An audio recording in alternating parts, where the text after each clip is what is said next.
Stay tuned for The Lynne Show. Today, I'm playing an interview I did with pianist, composer, teacher, accompanist, musical director, and all-around great guy, Bobby Brader.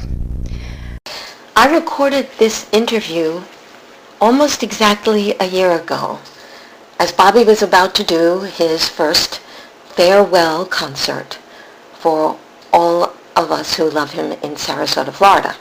He was leaving shortly to go to the Seattle Film Institute, where he was going to spend a year studying composition for film, which is his dream. He returns to do his second, and hopefully not his last, farewell concert. So I am rebroadcasting most of that original interview. It is still as interesting today as it was when I ran it last year. How Bobby became a musician is an extraordinary story, and how he developed into the man that he is also fascinating.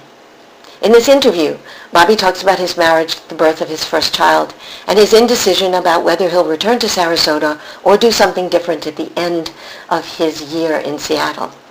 We now know that there's another baby on the way, and that Bobby has made the decision to go to Los Angeles and pursue his dream of becoming a film composer. If you attended Bobby's first farewell concert last year, I know you've already bought tickets to the second one. If you didn't, hurry up, because there won't be seats.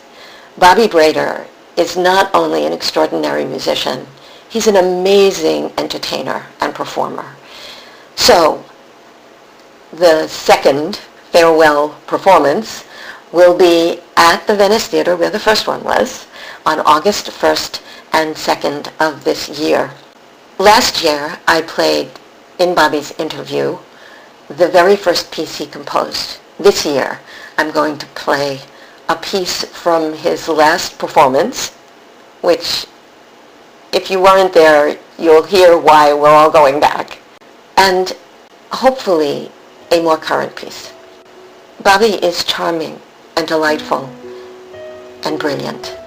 Hang on, here comes the show. To the delight of all who know and have heard Bobby Brader, he is returning for at least one more concert, again at the Venice Theater, this time August 1st and August 2nd, Saturday and Sunday of this year. And before I play his interview, I'm going to play a piece from last year's concert. And when you hear it, you will know why we're all so happy to have another opportunity to listen to Bobby's particular brand of music, of comedy, of irony. So here now is a piece that Bobby played at the last concert. It's called Blue Elise, and it will be followed by my interview with Bobby.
here with Bobby Brader.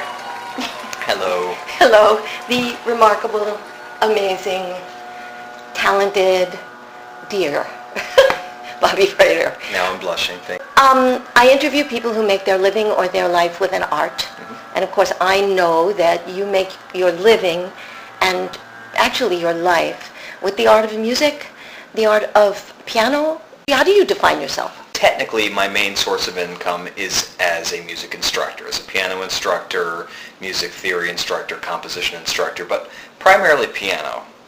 However, that doesn't include, various gigs at whether it be at a church or at a theater, music directing, things like that, a little bit of arranging here and there. Everything that has to do with music. Yes. I always ask the same question, and that is, do you remember the very first moment in your life when you thought music, piano, singing, humming, any of that occurred to you, drew you, spoke to you? I do. Well, I was accidentally put in advanced concert band in middle school. Well, wait a minute. You must have already been playing. No. Oh. No, it was a clerical error. Because I was an 8th grader, the office assumed he's had band before. Surely we're not going to put him into beginning band with 6th graders. He goes in this band. Well, I get put there, and I remember all my friends making fun of me. Bobby's going to be in band. I was not your... I of course evolved into one, but I was not what you would call a band geek in middle school. So I go into band that day, and for some reason, I can't remember specifically why, but I couldn't switch out of the class for the first 2 weeks. I don't know what the deal was. They were doing something new with schedules. They didn't want to hear about how this was obviously a mistake. Yeah. So I started playing trumpet for a little bit because I remembered my grandfather playing. Did they ask you? Did they say, or there was a room full of instruments and you said, do you remember how you wound them? Do you know what I asked to play first? What does any 13-year-old boy want to play? Drums. All right. And Mr. Jarvis, the director, looks back at me and says, I have 13 percussionists. You will not be number 14. What else would you like to play? Guess again. I ended up last chair trumpet. And I started to practice. I was not very good. I got very discouraged. I didn't take lessons. I just brought the horn home, and my dad gave me a few tips. My grandfather at the time, who was alive, came over and gave me some pointers. But I got very discouraged, and I wanted to quit. So when it came to that Sunday evening before going back to school, my parents said, okay, you can quit. You've given it a shot, practice, whatever, you can quit. Well, the next day, I was going to quit at the end of that class period. The band director puts me on the spot in front of everybody. He makes me play our concert B-flat scale in front of everybody. And I couldn't believe it. I said, you're going to call it the new guy and make me play. Well, I don't know. An angel descended and climbed into the horn and played for me. You're kidding. And it was good. I remember it vaguely. It certainly wasn't the best performance, but I remember the look on everyone's face, turning around and thinking, whoa, the new kid's been practicing. I remember a very warm feeling coming over me at that moment, like, wow, maybe I can do this. Wow. But that was the first time I think I really could say I like playing an instrument, because before that I was just going through the motions. Amazing. So did you stay with the trumpet? For a while. And then I migrated into the lower brass, and I've here and there I've played all the major brass instruments with the exception of French horn. But yeah, I played tuba a lot in high school, a little bit of trombone, a little bit of baritone, and of course the trumpet. This is so amazing. So how did you wind up at the piano? That was another mistake. My grandparents bought my sister a piano for Christmas in 1999 because they felt that she should have a hobby because I was into building model rockets, and I actually took flying lessons at the time, believe it or not, with a friend of mine. They said, Jenna, my younger sister, she needs a hobby. She got it, and she's like, thanks. You really shouldn't have. She had no interest in music whatsoever. Now, of course, I read a little bit of music at the time because I'd been doing band for And how old were you when this happened? 13 or 14. Yeah, 14. Okay. So I've been playing in the band for a little over a year at this point, and I could read both clefs. And so slowly but surely I'd kind of pick little things out since we had the instrument. And I remember thinking this is pretty neat. And the following year, about 15 years old, is when I really started taking it somewhat seriously and started composing. At 15? Did you take lessons? No, not at first. In fact, I did not take my first formal private music lesson until I was a freshman in college.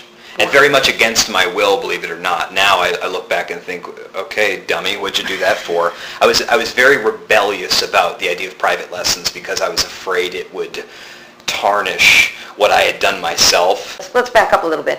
So you're screwing around with the piano, but in school you're playing all of the brass instruments. Correct. And are you playing in a band? I mean, besides school, are you playing around or? No, all solo. Solo? All solo at the piano. When it came to me playing the instrument, even out and about, it was always just me. And I would play for dinner parties, and I remember playing for a Rotary event at the Van Wezel and little things like that. So what were you playing? I was playing my own compositions. I was playing snippets of difficult classical pieces that I was trying to learn with all my heart. I would not play the easy stuff. That probably the first piece I ever sat down and really tried to work at with the music was the Pathetique Sonata by Beethoven, which anybody listening who knows classical repertoire is chuckling because it's a very difficult work, certainly if you're not a strong reader and for that matter don't have any formal technical training. Right. Okay, so do you remember when you thought, well, I'll make this a life? Okay, so that moment, and that was the first time I smiled when you said, the pivotal moment. The pivotal moment was 16 taking a chemistry test. And I remember I had not studied for this particular test. I was very good at chemistry. I loved it. I loved chemistry. I loved math. And I had this just epiphany over me. I was so distracted by music taking this test. All right, I was so distracted. I had my own tunes going through my head and thinking, how am I going to work on this later? I need to make that section transition to that. And I got thinking, you are not going to be an aviator. You are going to be a musician. Because at the time I wanted to go to the Air Force Academy afterwards and be a pilot. And definitely I remember taking that chemistry test and something just, boom, closed the book on my dreams of aviation and opened a new book that said, welcome to the very challenging world of the artist. Right. You know, what's wonderful to me about this is, because I've never heard this before until I interviewed Dick Hamilton. He was, I think, a junior or a senior in high school, planning to go on to be an electrical engineer or whatever it was he was going to be. And he suddenly thought to himself, how am I going to study this stuff when all I can think about is the music in my head?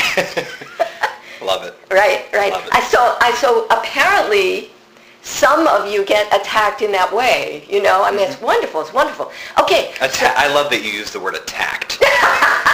Because really, that's what it felt as if I was attacked or I had an apparition of some kind. Yes. Over me, like a dark cloud, but one that was saying, it's okay, it's all gonna be okay. Yeah. You'll love it. Submit yourself to the art. Right, exactly. Give in. Yeah. So you know you're going to go to college and you're going to major in music. No, the intention going to school was to be a music composition major, for sure.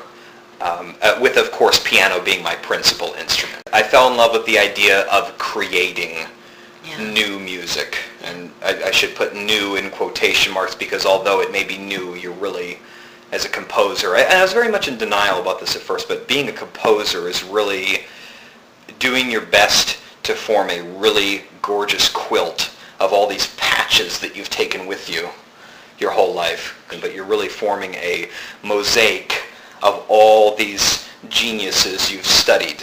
Yes, even if it has pieces from other places. It's new and it's yours because you put it together. Right.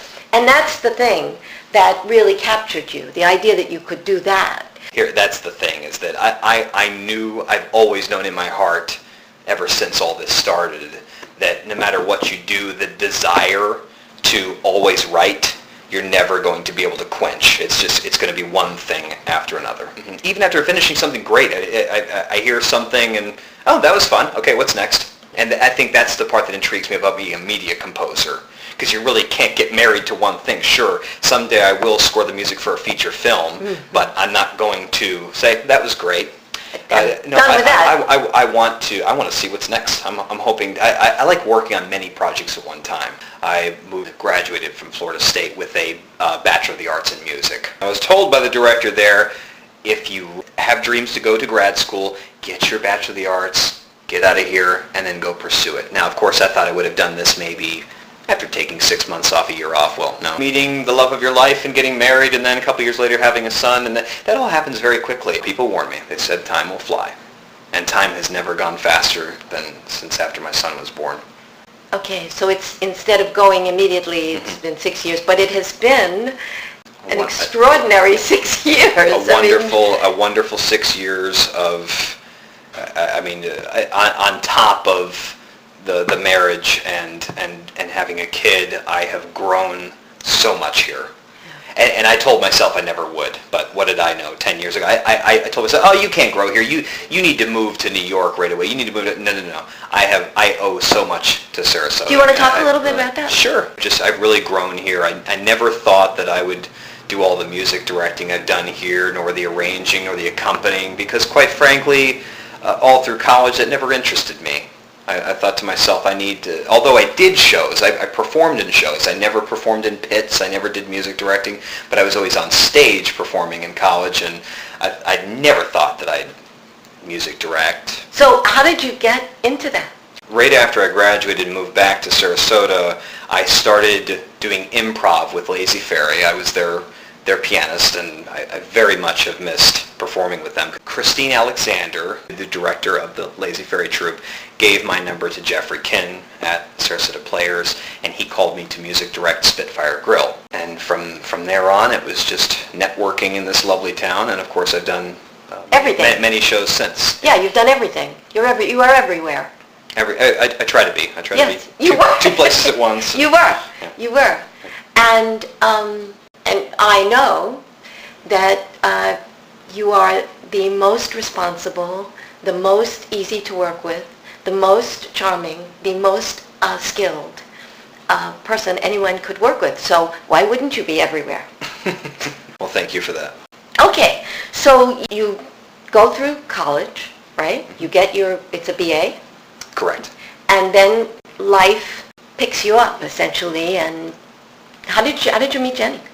I met her through my best friend, who is now, of course, my brother-in-law. She was my best friend's sister. The first time we met was right after Ben Adams, her brother. We were doing Jesus Christ Superstar together at MCC. I wasn't really happy in college my freshman year. Although I learned a lot, I still had that wall up where I thought, oh, the education is going to ruin my creative ambition. So many times I want to walk back 11 years and smack myself in the face. But anyhow, I digress. I did Jesus Christ Superstar with Ben Adams. I played the role of Caiaphas, the high priest, and he was Annas. Oh, wait a minute. You didn't talk about acting. I took acting my senior year at Sarasota High School, and I did some things here and there. And did you think you wanted to be an actor? Oh, at one point, I wanted to be everything at some point. Definitely an astronaut takes second place to music. I wanted to do that for a very long time, up until I had that epiphany during the chemistry test. But yeah, I've always loved acting, and I acted in school plays, and I continued to do it here and there in college. But anyhow, I did Jesus Christ Superstar. Met Jenny, his older sister. I was 20 at the time, she was 25. And now our 5-year age difference doesn't matter at all. But back then, 20, 25, okay, yeah, dude, you need to grow up a little bit.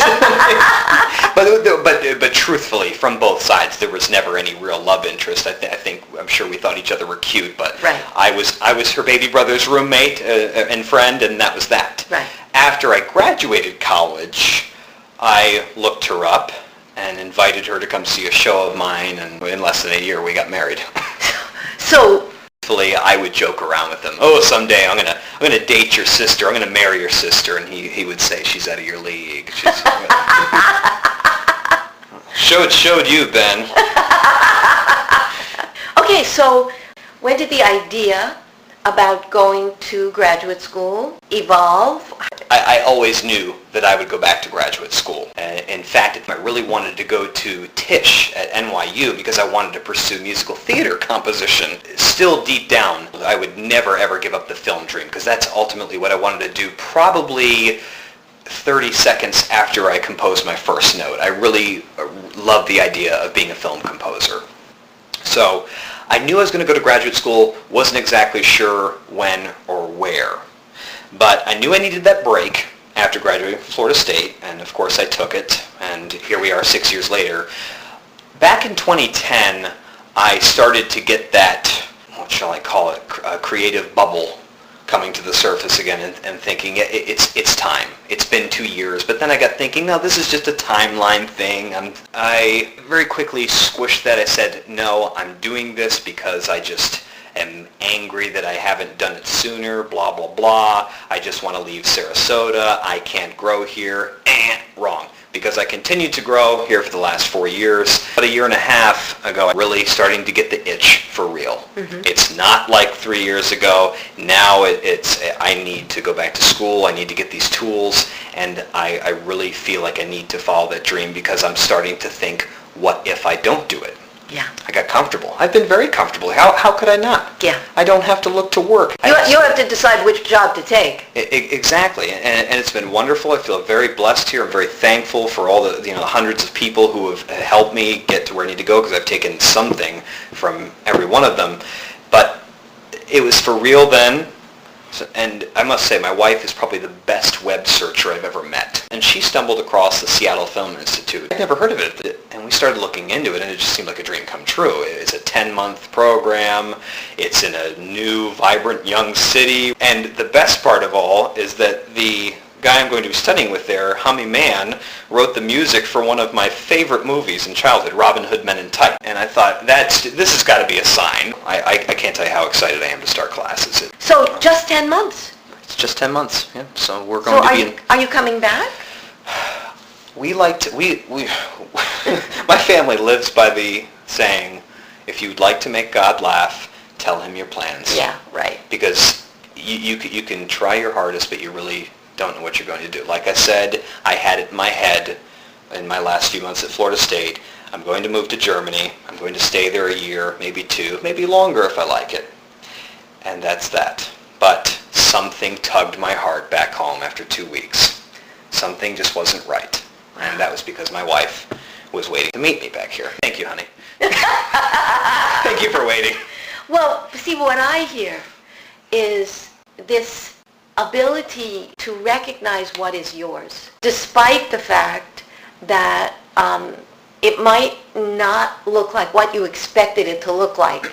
When you're in its presence, you know. So you didn't have any interest in being in band, but when you had that experience with the trumpet, you understood that that was yours, that called you and you answered it, right? And the same thing with the chemistry test. You thought you were going to be an aviator or an astronaut, but you heard the call from yourself. So the thing with coming home, it's all the same, is that you know how to listen to what's right for Bobby. Right. I think it's lovely and to be trusted. So I'll put a plug in for you to come back. My birthday is Tuesday. I'll be turning 29, and I will get my master's degree right before my 30th birthday. Wow. But I like that idea of the timeline thing. It'll be neat at that point to say I have my master's in film scoring, what I've wanted to do half my life. Kind of cool. I like that. Yeah, and I'm asking you where you think you might want to go after that, but what's clear about you is that this 10 months will be filled with examples of things that you could do, opportunities that you can't now anticipate. Just like my guess is you didn't expect to be married as young as you got married. No, I wanted to get married at 50. No, I had a professor. Named Dr. Timpson, my freshman year at USF. He looked at me in the eye one day and he said, get married when you're 30. He said, you'll know who you are when you're 30.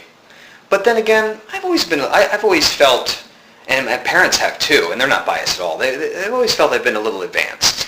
So 24, 30, whatever. Right, I rounded up. Right, exactly, I rounded up from halfway there.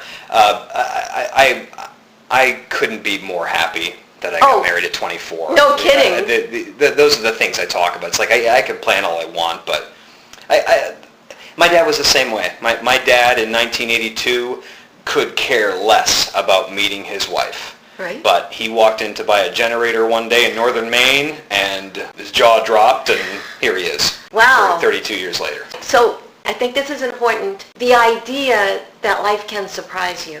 Yes. That you aren't rigidly attached to either what other people say or even what you have decided, because when something better comes along, you'll take it. Yes. I would say the, quote, thorn in my side is I can be very, very selfish. And I have no one to blame for that. I mean, there's just something within me. And, quite frankly, I've been able to attribute a lot of it just to the whole arts thing. I mean, as an artist, we have the desire to create all the time. Yes. And it's compelling. Yes, it's compelling, and it's never convenient. I want to create when something else takes precedence.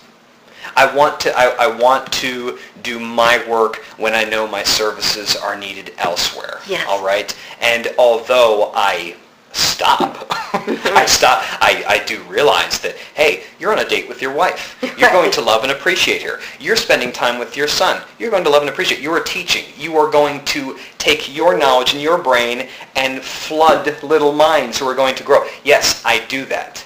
But that desire to create is always there. Yeah, I really think this is an important thing to say. It's one of the reasons I think that sometimes marriages don't work out for artists because they don't have the awareness that you were just describing, that it's a choice, right? Yeah. I want this is so strong, is so powerful. I need to be putting this music down. I need to be painting this painting. I need to be practicing my dance move. I need to be doing that. It's so compelling. And at the same time, as you point out, if you're a human being in the world and you're in relationship with other people, there are other things that come up that they need from you, require from you, want from you, right? Mm-hmm. And it is, I think, the awareness that that's a tug of war. Yes.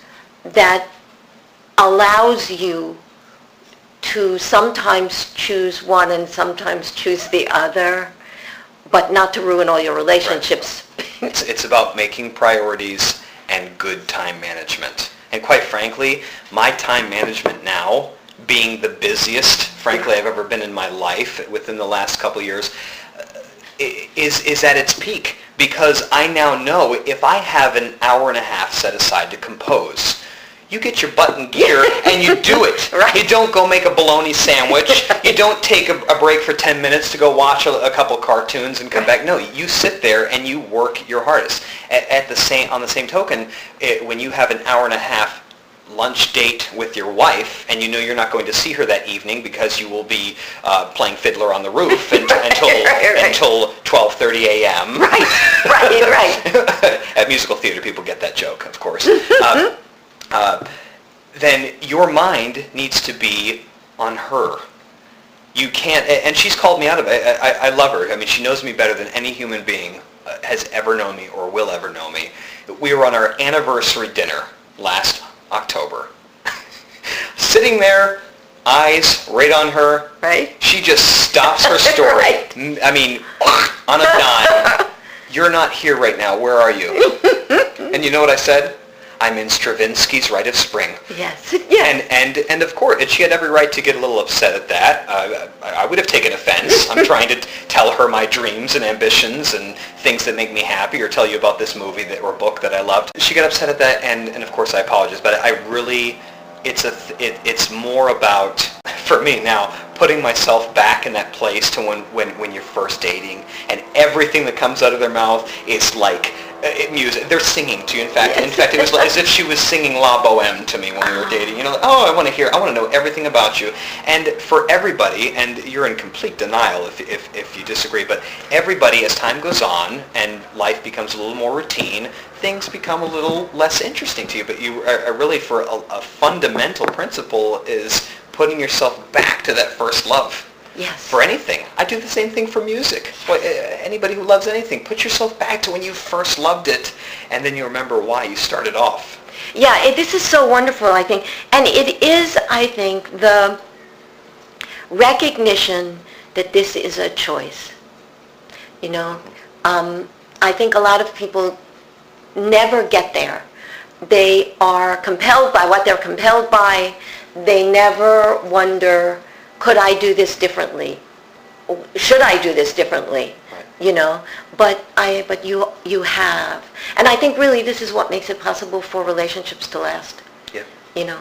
The last thing I'd like to say on this topic is something I read in a biography about Ludwig van Beethoven, written by Anne Pimlott Baker. And oddly enough, I read this book for the first time at age 16. On my way to, most of it on my way to record that CD you're looking at right there up in Alpharetta, Georgia.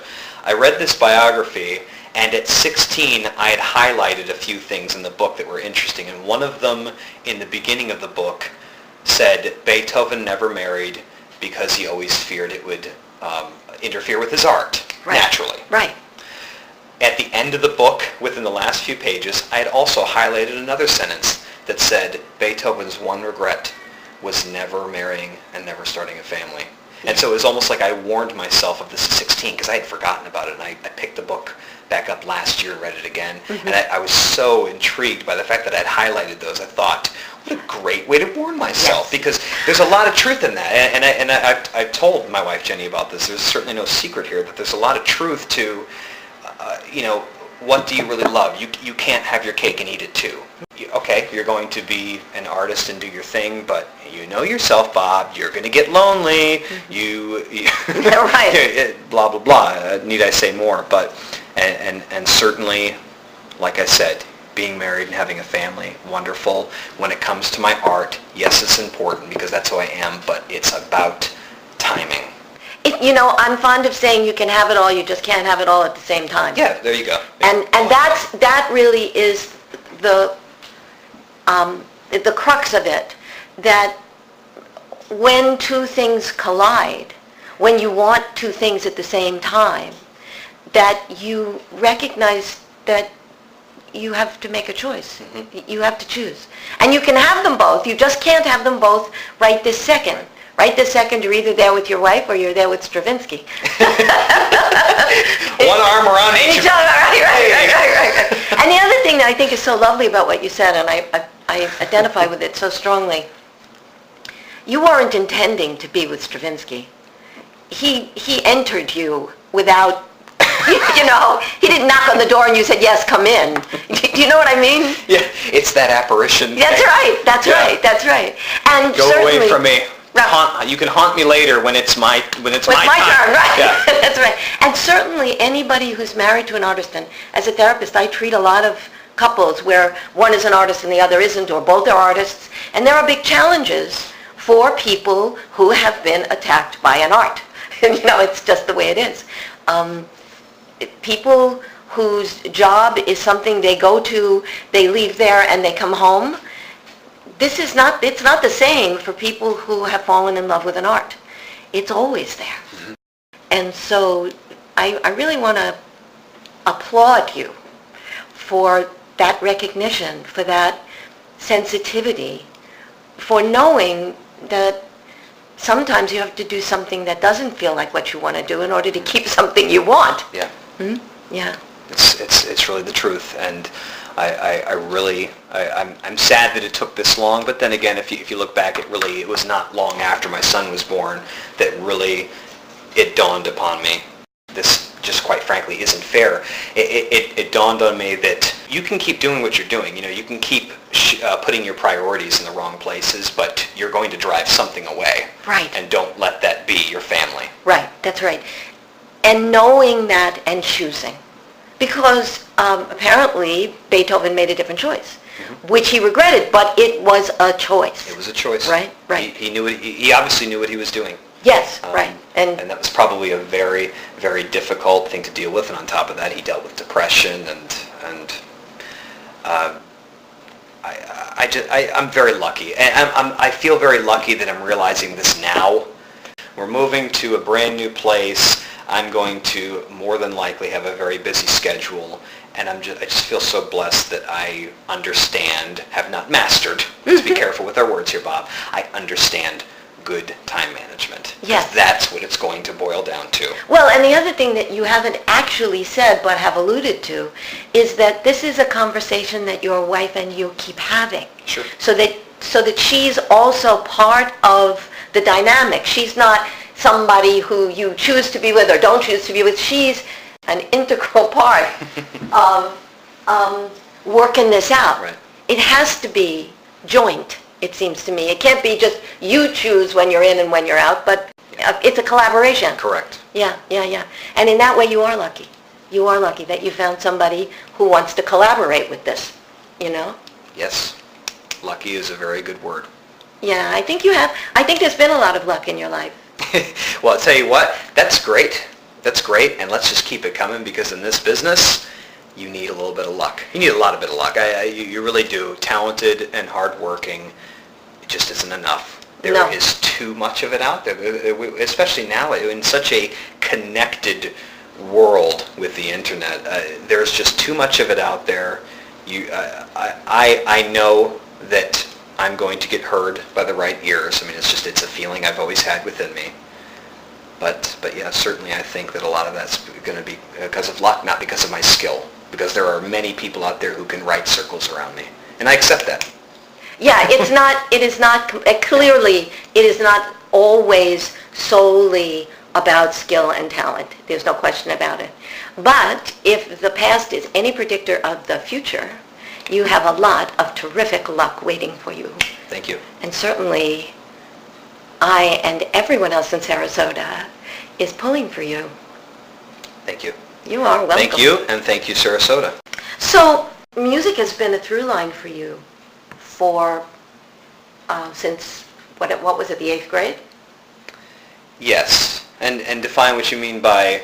That it's been important to you, that your life has been in some way about it? Yes. I would say it's been important since 13. It's been an obsession since 16. Yeah. Yeah, because at first, okay, I'm in band, I'm playing music. 14, okay, I'm playing piano now, that's kind of cool. 15, wow, I can actually play a little bit of classical music, something I thought I'd never do. But 16, boom, that's when really the weight fell on my head and said, wake up, you're going to do this forever. Yeah. Okay, so 16 to 29, what would you say about what it's like to be obsessed by music? Some days it can be like a splinter in your thumb that you can't quite get out. It sits there and annoys you, but there's nothing you can do about it at the time. But most days it's really just probably the most infectious, wonderful curse you can have. Because I always hear music. And I'm always singing it too. And it's not always my own stuff. No, more often than not, it is other people's work. It's a work by Beethoven. It's something from a film I just watched. It's clever lyrics by Cole Porter. And believe it or not, and this is no joke, I catch myself humming or singing your music from time to time. No joke. Oh my God. And it's been 2 years. Wow. Plus. But once in a while I catch myself humming Travelin' Man. Which Way Is Out. The other day, in fact, Which Way Is Out came into my head. So there's a compliment for you. I haven't sat down and played your music in over 2 years, and still. Oh my God. We banged it out a lot back in the day. We sure did. But still, the good stuff stays with you. And you've commented on making files in your brain. You think we make files in our brain. Well, certainly I have taken Under the Radar and put it in a dear file in the music section. Yeah. I love it. I hope one day we'll do it again. I would love to. Yeah. It's a good show. Me too. Thank you. So, speaking of show, let's talk about what you're going to do with Venice. It's one part Bobby being nerdy, one part Victor Borga, one part play some serious classical repertoire because I love doing so, another part telling jokes, another part telling some interesting tidbits about music history. There will be a bit of improvisation in the show, so things that aren't even I'm not even planning on doing. A little bit of my music, and of course we'll hear some music by the great composers, these giants who we put on pedestals throughout the bed. Of course there will be a little bit of Bach, but I would say if you're really into serious classical music, this probably is not the program for you, because there will be a bit of that, but you will leave there disappointed if you're waiting to hear complete Brahms sonatas played to perfection. No, we're going to hear Bobby Brader. You're going to hear Bobby Brader in all his nerdiness and all his charm and everything he knows. Oh, of course, yes. Yes, please. It's wonderful. Yeah. And are they going to be more or less the same, except for the fact that you don't do anything the same twice? Yes, correct. Mostly the same, but of course, like I said, there will be a bit of improvisation and even a tad bit of audience participation that will, of course, be different depending on the audience. But both the performances are at Stage 2 at Venice Theater and Pinky's Cabaret. Not a whole lot of space in there. I've been telling people to get tickets ahead of time, which you can do on the Venice Theater website. Right.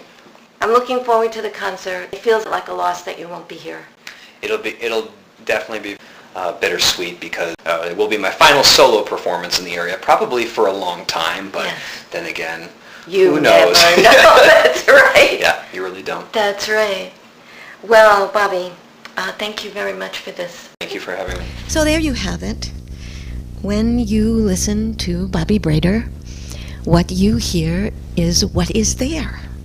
The exuberant, the silly, the insightful, the thoughtful, the reflective. Everything that he is right there. When you listen to Bobby Brader, you hear Bobby Brader. And of course, it's the point that I am trying to make with the Lynne Show, that it is possible to be yourself, not to be second-guessing, not to be pretending or hiding or dissembling or worrying. What is this? How is this going to go down? Is this going to cost me? And of course, we would not hide parts of ourselves unless we thought it was going to cost us in attention, affection. But what we don't realize when we're doing that is that when we hide parts of ourselves, it costs us. So it is my hope, as always, that when you were listening to Bobby, you asked yourself, am I like this? Am I present always? Am I myself in every situation? Am I worried that myself will somehow not go over well? Well, it is my hope that in listening to Bobby and to the other people that I interview, that you understand that it is possible to be yourself. I hope that you are planning to pursue yourself in the event that you have left some of yourself behind. I'm going to close the show by playing another early composition in his very first CD. And as always, I hope you got something you can use from this show. Inspiration to pursue yourself, perhaps. Maybe just enjoying Bobby, who is so delightful. Something that will bring you back, because as always, I will be back next week, same time, same station. And as always, I sure hope you will be too.